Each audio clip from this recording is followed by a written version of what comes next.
As we continue on with this series, we now move on to the third installment following my previous two videos. If you haven't watched those yet, make sure to go back and check them out, and if you're new here, then this series is about going through all 30 NBA team starting lineups and ranking the players from each position.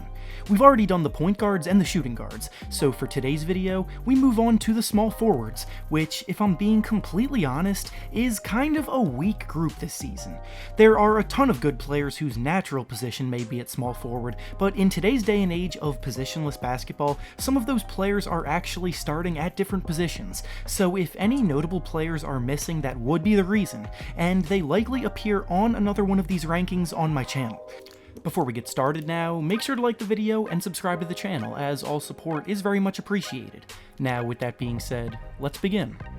Starting at the bottom and working our way up to the number one spot, we have Isaac Bonga of the Washington Wizards. The talent level of the Wizards, besides Bradley Beal, is, to say the least, kind of poor, and nothing exemplifies that more so than Bonga being in an NBA starting lineup. He's putting up about 5 points, 3 rebounds, and an assist per game, and doesn't even really get that many minutes despite technically being a starter.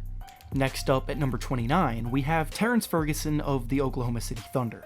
Ferguson's still young and continues to have moments every now and then where he looks like a promising and productive rotation player, but in his third season now is still wildly inconsistent.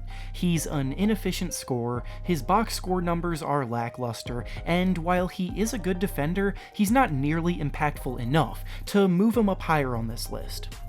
Next up at number 28, we have Cam Reddish of the Atlanta Hawks. Reddish's college season was a bit of a bust, but he was still a lottery pick because of his tantalizing physical attributes, his pure shooting stroke, and his potential for the future. But so far in the pros, we've seen much of the same that we saw when he was at Duke.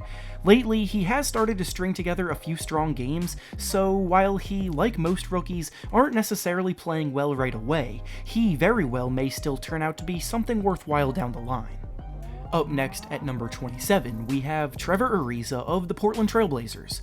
Ariza over the last few seasons has really started to fall off production-wise, and when the Kings gave him a big contract this summer, they immediately regretted it when the season started. They did eventually trade him to the Blazers, and in his first few games there has actually played pretty well, but on the season as a whole, he's been one of the worst starters at the position. Next up at number 26, we have Danuel House of the Houston Rockets. House bounced around the league for a while early in his career until he found Houston as a home last season, and now that he's a regular member of the lineup, he does a decent enough job spacing the floor for Harden and Westbrook, and knows his role without doing too much. Next up at number 25, we have Cedi Osman of the Cleveland Cavaliers. Cedi is still an interesting prospect on the wing who has shown an innate ability to create buckets and shoot from deep with his smooth shooting stroke, putting up about 11 points per game on 45% from the field and 39% from deep. Unfortunately, his defense is another story, and as a whole, is a decent at best starting small forward. Up next at number 24, we have Miles Bridges of the Charlotte Hornets. Bridges is a naturally gifted athlete that can explode at the rim and finish with power, but he doesn't really possess the skills needed on the wing to be a consistent high-level contributor. He's an average shooter and doesn't really impact those around him, plus he tends to struggle on defense, which makes him a promising yet frustrating young player. Next up at number 23, we have Glenn Robinson III of the Golden State Warriors. Robinson is another journeyman who hadn't really found a consistent role in the league prior to this season, but on the tanking Golden State Warriors, he's having the best year of his career. He's scoring about 13 points while shooting 48% from the field and 40% from 3, all of which are terrific numbers, and next year, when the team is healthy again, he could prove to be a good bench piece. Next up at number 22, we have Avery Bradley of the Los Angeles Lakers. The Lakers' success that has gotten them to the top of the Western Conference has been centered around their defense, and that's exactly Bradley's specialty. He pesters opposing teams' ball handlers and doesn't make anything easy for them, and on offense, he lets the playmakers around him do their thing. Up next at number 21, we have Tony Snell of the Detroit Pistons. Snell's a 3-and-D guy to a T, as he excels as a spot-up shooter and uses his length to play solid defense on the other end. Nothing about his game is flashy or necessarily fun, but he's a solid player to have in your rotation and shoots 42% from deep, which is very valuable in today's NBA. Next up at number 20, we have Jae Crowder of the Memphis Grizzlies.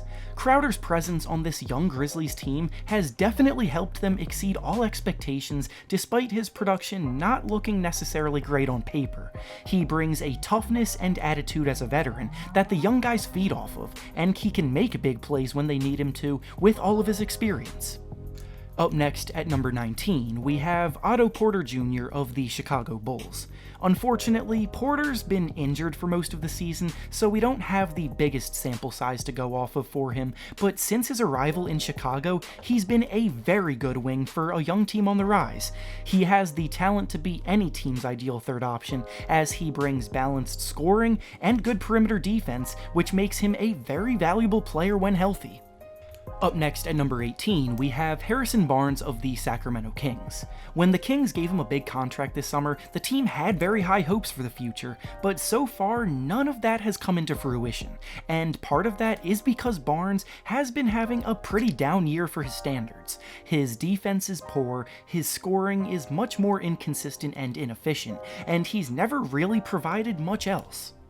Next up at number 17, we have OG Anunoby of the Toronto Raptors. Anunoby doesn't fill the stat sheet, but he's easily having the best year of his young career. He plays terrific defense out on the wing, provides a reliable perimeter threat to open things up for Siakam and Lowry, and has even shown good improvement creating off the dribble. Up next at number 16, we have Joe Harris of the Brooklyn Nets. Harris established himself as one of the best shooters in the entire league last year, and while he hasn't continued the blistering hot pace he set last season now, he is still one of the most reliable three-point shooters around, as he gives the Nets 14 points per game, while still knocking down over 40% of his threes. Up next at number 15, we have Duncan Robinson of the Miami Heat. Robinson is one of the biggest underdog feel-good stories of the season, because before the year started, nobody in the world could have predicted him becoming the kind of contributor he has. He's capable of taking and making three-point shots from anywhere and any range, and his off-ball movement to create open looks and get to his spots is next level. He shoots about 8 threes per game at 44%, which puts him in company with very few others.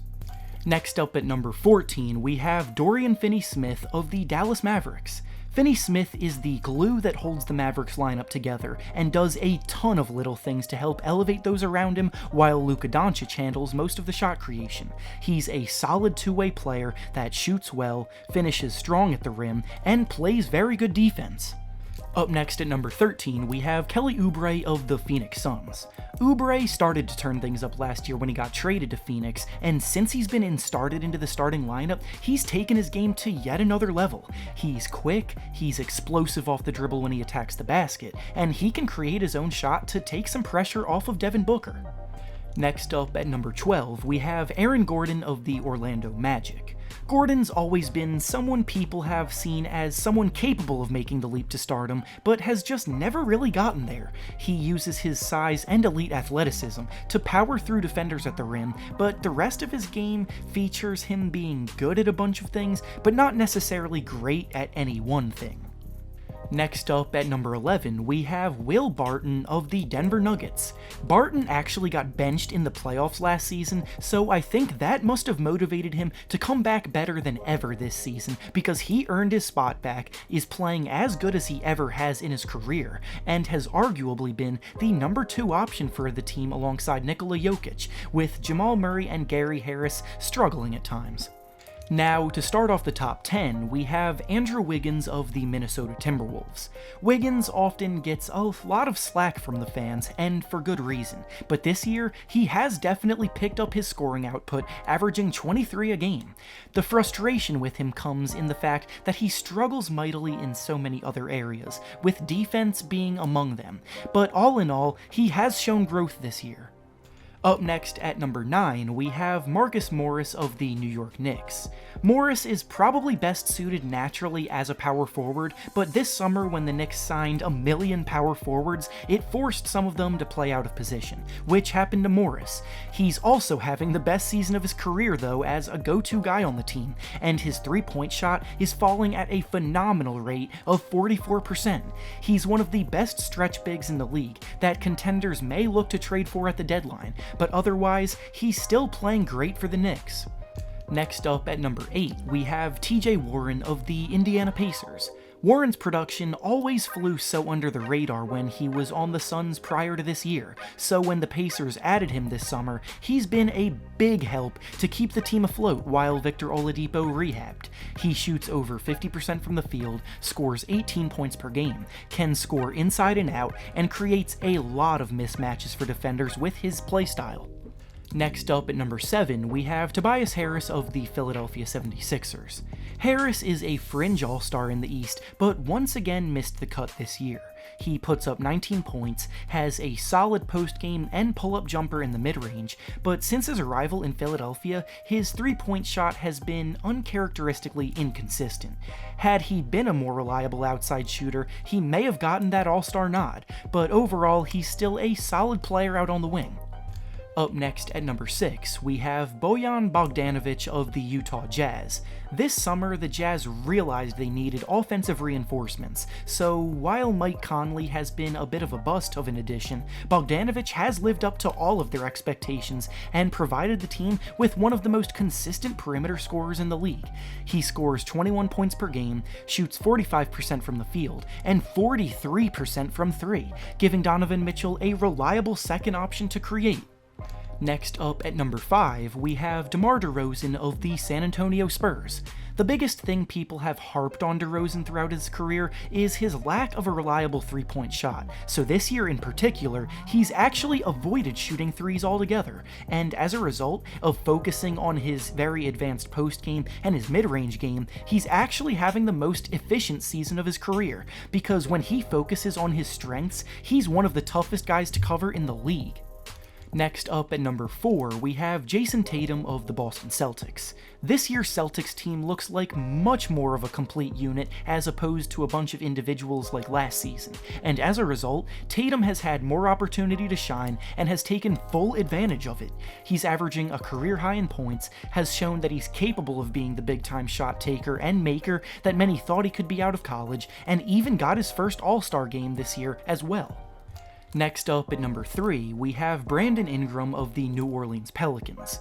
Ingram is one of the heavy favorites for the most improved player this year because his production has skyrocketed. He's putting up 25 points, 6 rebounds, 4 assists, and his efficiency isn't even an issue like it had been in previous seasons. He's figuring out how to use his ridiculous length to his advantage, and as a result, he's been a tough cover for even the best defenders in the NBA. Up next at number 2, we have Khris Middleton of the Milwaukee Bucks. Giannis may get all the coverage and praise up in Milwaukee, but another major reason why they've been so dominant this year again is because Middleton continues to improve and produce like one of the best wing players in the league. He scores 21 points per game, but his efficiency is absurdly good as he shoots 51% from the field and 44% from 3, and once again got a deserving nomination to the All-Star game. And now, coming in at number 1 on this list, to no one's surprise, is Kawhi Leonard of the Los Angeles Clippers. Kawhi's following up his Finals MVP season with another very strong year, and even though he has continued to load manage throughout the regular season, he still brings it when he's on the court and produces at an elite level.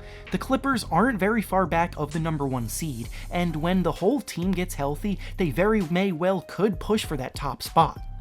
And with that being said, that's all I have for you today. Make sure to like the video, subscribe to the channel, and comment down below how you would rank the players at this position. Thanks for watching, and I'll see you all next time.